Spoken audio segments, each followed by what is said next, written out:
Mga kasayan, yung nakaraan sa Motorstar 125, nagkabit tayo ng switch impaction, park light, brake light, pagpapalit siya.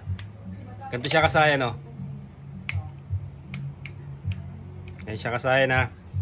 Sa Motorstar 125, pag magbe-brake, magpapalit ng kulay. Ngayon kasayan, dito tayo maglalagay. Ayan siya kasayan, dito tayo ngayon sa Rusi Macho 175. Dito tayo maglalagay ng switching function. Ayan siya kasayan, na babaklasin muna natin yung kaha nyan. Tapos babalikan namin kayo. Ito na kasayan, na i-forma na natin siya. Bali may adjustment tayong gagawin, hindi katulad sa Motorstar 125, mas madali. Ito siya kasayan, no? Bali pang-apat na ganito, yung pinakamata niya. Sa pang-apat pa lang kayo magtutupi. Kasi kailangan kasi pang magtutupi kayo, wag yung ulit-ulitin na isang tupian lang. Kailangan makuha niyo ng isang tupi. Kung kaya nyong itupi sa gitna, pwede rin dito para mas matibay. Gamitan niyo ng mga pang-tupi. Ito siya.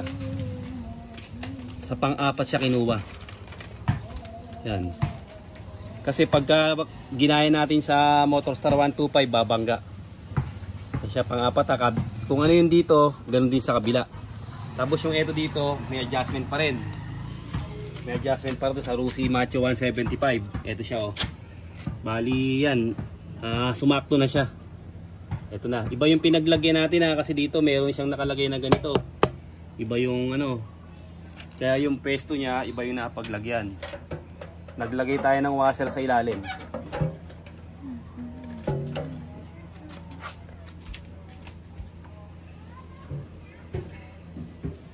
Ito siya, meron tayong washer na nilagay sa ilalim. Ito. Kasi bumabangga itong pinaka natin. Ito pangalawang butas to, dito. Ito sa pangalawa naman to, dito naman yung tupi niya. Yan, pag ganito naman siya. Kung gusto nyo, kunin nyo rito. Dito para hindi na kayo magganto mag-washer. O sa pangatlo, basta pag natupi nyo siya, huwag nyo isang ulit-ulitin. Kasi ito, alloy to, mabilis lang siyang maputol. Tapat nyo rito. Medyo matigas lang pero mas matibay siya. Ayan, ito yung adjustment na ginawa natin, May washer sa ilalim para hindi bumangga sa tangke. Ganon din sa kabila. Yan, ganyan din sa kabila yung ginamit lang natin dyan yung ito lang yung stripper lang natin yung ginamit natin dyan. Yung ginagamit natin na pang putol. Kaya lagarin nyo siya, lagaring bakal. Para si mahaba siya. Malambot lang kasi siya kasayan. Tapos nililiha lang natin para siguradong hindi tayo makakasugat. Mamaya masugatan yung mga natin . Yan, ganyan lang yung forma niya kasayan. Tapos kinikikil ko na lang yan ng kikil. Ito siya para hindi siya nababawasan lang siya ng papakinisin lang siya. Ito kasi mas matibay. Sinusubukan kanina, napakatigas. Ito siya, matigas baloktutin, tsaka mahirap palakihin yung butas. Dito dapat ang ilalagay ko dito Kaya lang mahirapan. Basta pagka isang tupi nyo kasi, huwag nyo siyang tutupi ng tutupi para hindi siya matagtag. Pag natupi nyo na siya na ganito, okay na siya dapat.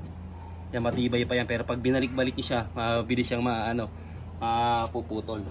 Tignan nyo kasayan yun dito, yung sa Motorstar 125. Pare-parehas lang siya. Yan, pare-parehas lang yung tupi sa kabila. Isang tupian lang dun, may adjustment tayo Ayan kabila. Nailagay natin sa unahan siya napunta sa may tangke. Kasi nga hindi natin mayroon siyang nakaharang dito. Mayroong pinaka-euro. Euro yung ito, hindi na to babangga sa tangke, okay na to. Okay na yung pwesto natin. Yan siya kasayan Tapos ganun uli ang gagawin natin dito kasayan I-body ground natin yung yung negative. Ito na yung mga wire Ito na yung mga wire natin.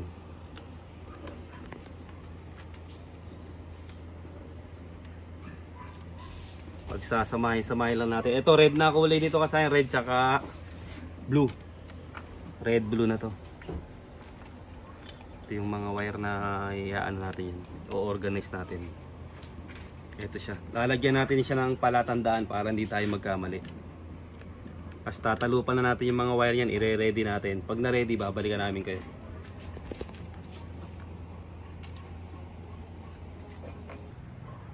Yan kasi binalatan na natin yung mga ano niya. Yung mga wires niya, ano. Para live natin na ituturo sa inyo yung ano. Ito muna tayo pupunta sa relay. Ito siya, i-check nyo muna yung ano pag ganito yung nabili yung relay kasi ang relay magkakaiba. Pareho silang transparent pero magkakaiba yung sign nila. Pagka nabili nyo yung ganito,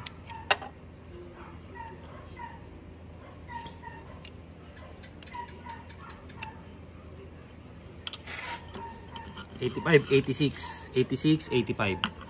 Ito siya. Tignan nyo siya, 85, 86. Ito, tutukan mo to. Ito, hindi to, Pagka dumikit siya, pupunta sa kabila. Didikit siya ron. Pag nagkabaliktad siya,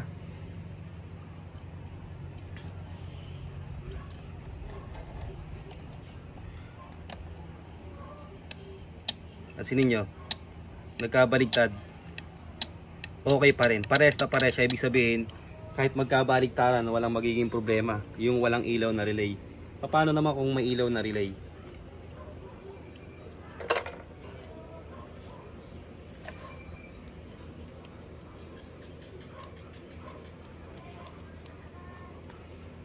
Ito siya, sayang. Ito yung 85, ito yung 86. Ayan siya. Pansinin niyo yung ilaw. Yung ilaw, pagtanggal, saka sa iilaw ng maliit. Gagana rin to kasayan, pwede rin to, pero mas maganda kung ilagay natin sa proper. Maaring mas maigsi ang buhay niya. Ayan siya, Ito yung tinitingnan natin kanina, yung pitik. Ito. Ito Ngayon naman may ilaw siya. Pag alis natin, tsaka pa lang siya iilaw ng maliit. Ngayon babalik rin natin siya. Gagawin nating negative yung 85. Ito siya ngayon. Pansinin nyo. Ano mapapansin nyo? Pag dikit ng kulay green, pag dikit ng positive negative, iilaw siya. Ito kasi pag ganito yung relay na gagamitin nyo, huwag nyo siyang pagbaliktarin. Tingnan nyo lang yung ilaw, ayan yung pagkakaiba niya. Tingnan nyo pagka ilaw kagad siya. Sabay na sabay. Pag yung isa'y nabili nyo, okay yun, walang problema. Kahit magkabaliktaran, okay na okay yung ano niya. Wala kayong magiging problema doon. Ito ilalagay natin.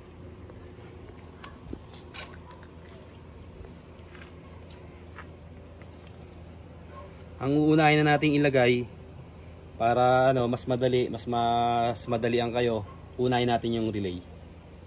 Ipopwesto kaagad natin yung relay. Dito na ang pinaka-pwestuhan niyan. Dito ako na ilalagay yung pwesto niyan. Kasi wala namang babanggan yung alam, hindi naman siya bumabangga.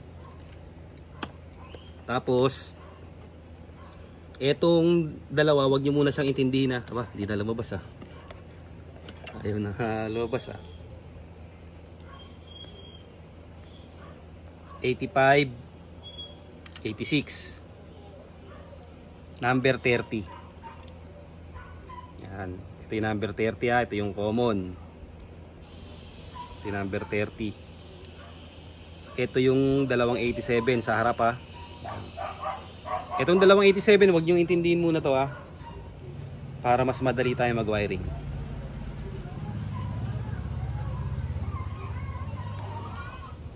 Tatlo lang muna yung iano natin. Ngayon, itong isa rito, wag nyo na rin intindihin kasi body ground lang siya. Sa body ground natin siya ilalagay.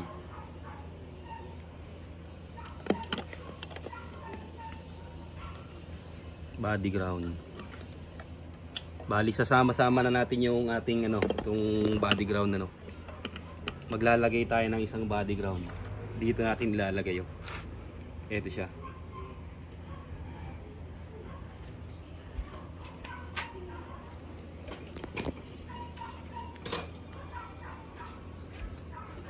Sa regulator kasi ang regulator alloy kaya hindi kinakalawang.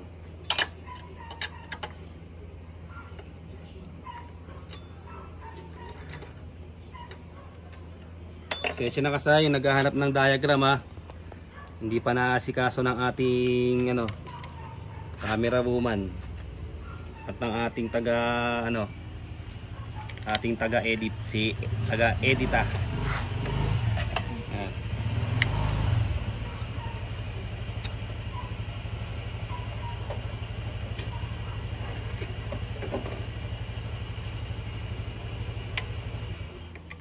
Ito kasayang kaya nyo naman itong sundan. Kahit wala siyang kasayang kaya niya yan. Kahit wala itong mas papadali natin kasayan to kasi laban ng gilas yun. Kaya medyo namadali natin yun mas papaliwanag natin siya ng gusto. Ito na ngayon yung body ground. Itong body ground na to, dito na pupunta yung 8 ito 2, 4, 6, 8. Dito na pupunta yan yung 8 ground ng 8 kulay black ng ng Eagle Eye. Ito siya hanapan lang natin siya ng maganda-gandang pwesto.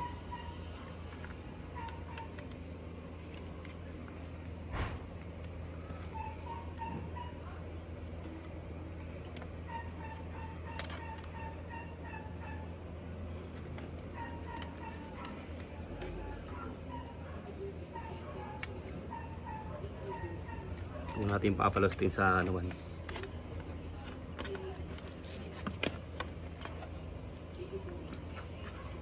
sundan nyo lang to kasayan, hindi kayo maliligaw dito.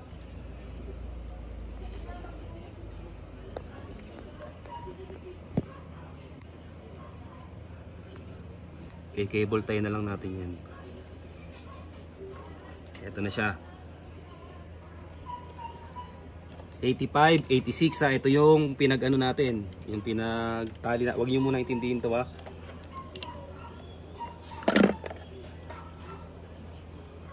Kukunin natin yung ground dito sa dito sa number 86. Ito yung negative number 86.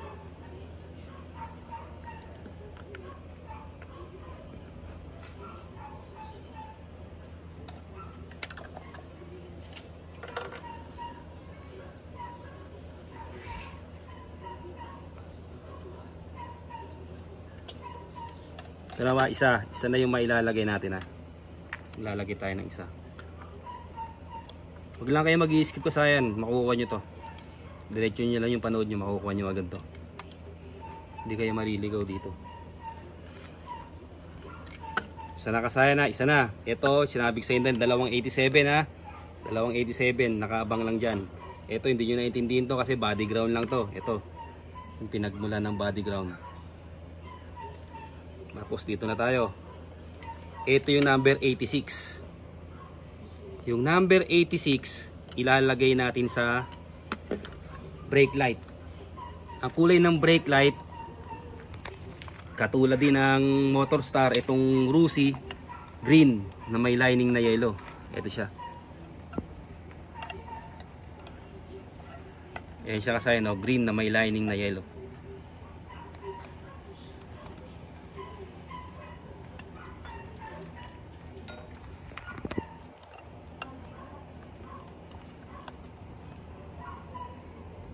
Ito yung brake light number 86, lalagay natin dito. Siyempre importante yung wire na maganda. para maging maganda yung resulta.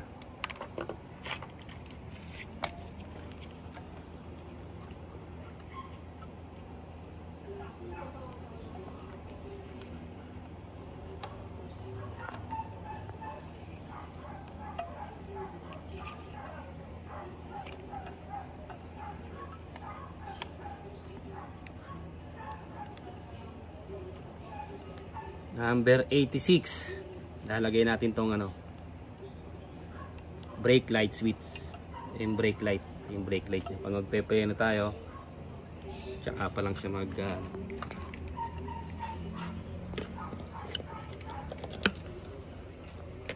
number 86.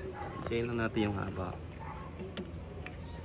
para may pupress natin ito ng maayos.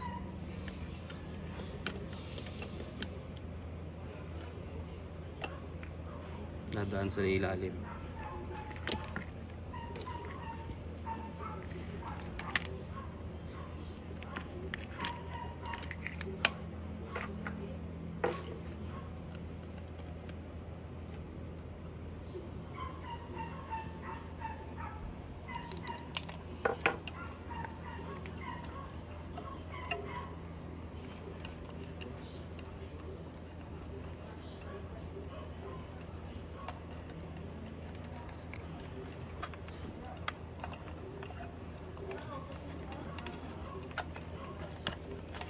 Lumusot ah.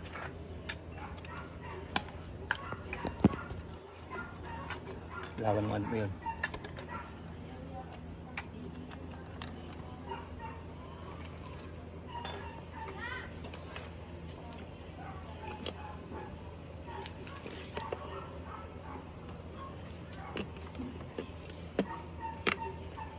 Dito muna lalagay, mamaya ayusin na lang natin.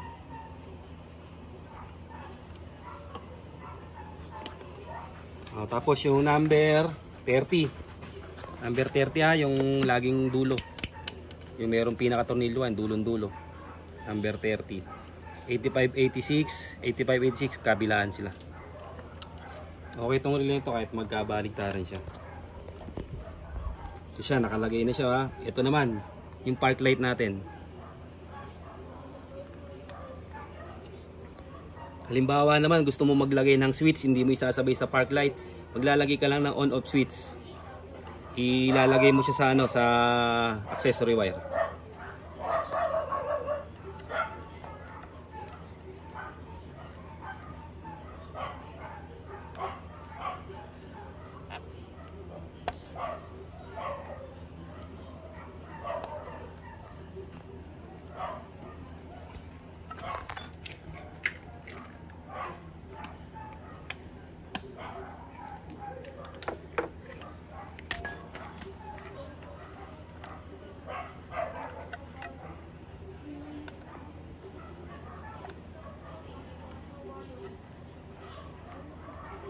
Kung mahihinang nyo, hinangin nyo para talagang quality para baging Becky Works.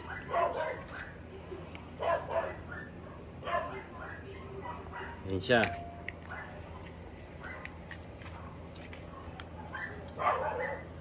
Chain lang din natin yung haba.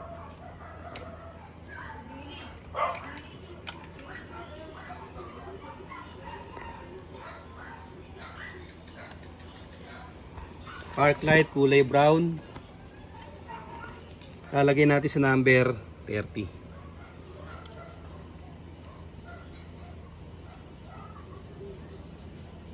Yan. Okay, dalawa na lang ano. Dalawa na lang ang ilalagay natin.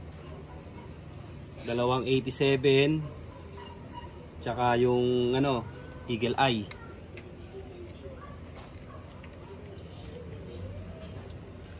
Basta ito kasi tandaan nyo, ito ha, lahat ng black.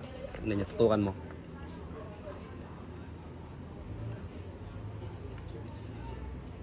Lahat ng black kasi na, lahat ng black. Dito siya pupunta sa body ground. Sa body ground siya pupunta kasi na. Ayusin ko muna ito kasayan, tapos ipoporma ko yung red tsaka yung blue. Pabalikan namin kayo. Ito na siya kasayan, no? Tutukan mo dito sa ano. Ito na yung apat ng ground. Ito yung apat ng ground ng eagle eye natin, ha. Ito siya. Yung apat na ground ng eagle eye. Tapos yung kabila, ito yung apat na ground ng eagle eye. Ito siya. Tapos yung sinasabi natin na body ground, ito siya, ha. Ito, nasa relay, at saka ito siya, oh. Yun. Nakalagay ng eye terminal. Ayun siya, eye terminal. Ito yan, ha, diretso rito yan sa kanyang negative ng relay. Tapos ito siya ngayon, ilalagay natin sa 8 eagle eye. 8 eagle eye. Ito siya, oh. Yan, kulay black siya. Lagyan nyo ng kulay para ano siya, kulay black siya, ha. Ilalagay natin yung kulay black. Ilalagay natin yung ano,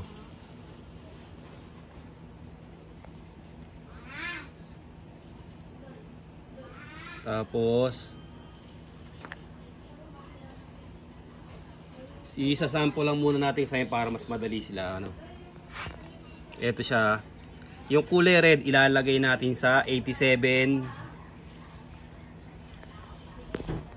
Sa 87 yung nasa labas.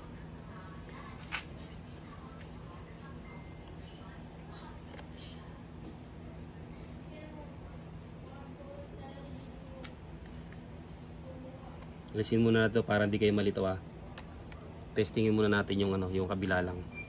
Ito connect lang naman to. Wala naman kayong gagawin dito. Ito na, nalagay na natin sa ano. Ito na yung connection. Ito yung sabi ko, wag niyo muna intindihin yung dalawang 87. Yung paglalagyan natin ng positive ng ano, positive ng eagle eye. Tapos yung ating body ground. Saan natin yung susian? Tukan mo lang dyan kasayan, ha. Ito siya ngayon. Ito siya ngayon kasayan yung park light natin, ha. Pag nag brake tayo, magiging black siya. Ay, magiging red.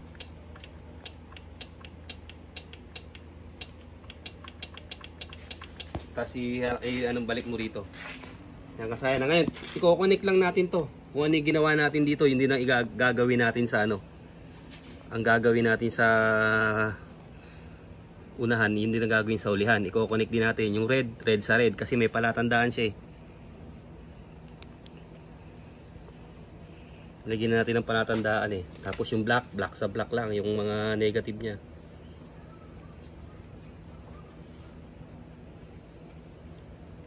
Tapos yung blue. Ayan, sa no, umilaw na rin yung blue niya.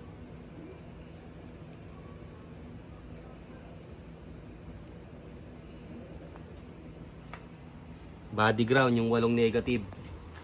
Ayan siya. Tapos testing natin. Ayan siya kasahin, kompleto na yung ano natin. Kompleto na yung pinaka ilaw niya. Kasahin pa paano kasahin kung naglolo ko yung ano nyo. Kung naglolo ko naman yung park light nyo. Kasi kasabay sa park light to, eh. Ang gagawin nyo kasayan, pag naglolo ko sa park light, ayan, di ba? Pagka pindot nyo siya, pag pinindot nyo, magiging red. Magiging red siya, wa. Tapos, pag binarik nyo, hindi siya babalik na ganito. Hindi siya babalik. Ang gawin nyo kasayan, alisin nyo sa ano, alisin nyo sa... Aalisin nyo rito kasayan sa ano, sa kanyang park light. Yung park light natin, nilagay natin sa motor star. Ito siya, no. Ito kasayan, ha. Alisin nyo sa park light yung number 30. Yung number 30 ng relay. Pagka nagpindot kayo dito, nag-stack up, hindi siya bumalik. Kung halimbawang naglolo ko ang inyong ano, yung park light switch, hindi siya bumalik, magi-steadying red lang siya. Papatayin mo, magkukulay blue siya. Pag pinindot mo, magi-steady siya ng red. Pag pinitik mo siya, hindi siya babalik. Ganito lang ang gagawin niyo kasayan, ha. Aalisin niyo tong ano, aalisin niyo yung number 30 na nilagay natin sa park light. Ililipat niyo sa accessory wire. Kaya yung accessory wire kasayan, lalagyan ano, gagamit kayo siyempre ng on-off switch. On-off switch kasayan, ha. Gagamit kayo ng on-off accessory wire na yung gagamitin ng number 30. kung hindi gagana yung park light nyo. Tandaan nyo kasi gagana lang to pag naka-open yung ating park light. Pagka hindi, pagka nakapatay yung park light, hindi siya gagana. Isisil lang natin mabuti kasayan para makita nyo ng ano. Isisil na natin. Babalikan namin kayo. Okay, testing na natin kasayan para makita nyo na yung underlights natin. Pagka nag-break, ayun siya, papatayin natin para mas makita nyo pa. Ayun siya kasayan. Pag nag-preno, magiging red siya. Bibigyan na lang, lalagyan na lang namin sa dulo kasayan yung info. Yung kung paano pag-wiring ng ano, para meron din kayong guide. Hanggang dito na lang mga kasayan. Salamat sa panonood.